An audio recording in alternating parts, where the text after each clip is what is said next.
Dahil nga napagod ng anak ko sa paglalakad, ayun, nag-aya ng kumain. At dahil hindi pa nga daw siya nakakakain dito, kaya ayun, pinagbigyan ko. Kahit medyo pricey nga, okay lang yan, paminsan-minsan lang naman. At once a year nga lang din kami magkasama, kaya naman deserve niya yan. Lalo na tiyan ng batang hindi man lang mahilig magpabili, hindi maluho, at masipag mag-aral na kahit nga may sakit siyang hyperthyroidism, 5 taon pa rin ang course na pinili niya. Ay naku, nakaka-proud talaga. Kaya nga gustong-gusto ko na rin mag-for good talaga para makabawi malang sa kanya.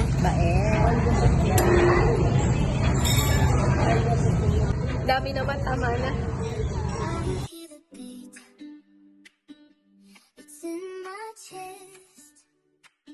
Got me feeling some kind of way.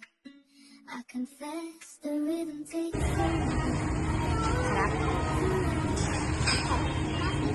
Anong feeling ng nakakain sa TGIF? Ayun nga at hindi kinayang ubusin ng food, kaya naman sinaro ng anak ko yan. Aba, marunong mag-sharon, manang-mana sa pinagmanahan. Mag-ina nga talaga kami. Na-amaze nga ako bigla sa hagdan na to at ang ganda ng wallpaper, kaya naman bumaba ako para tingnan kung anong meron. At in fairness, maganda at malinis ang CR, kaya naman ito, nag-video-video muna ang lola. it's pumping so loud.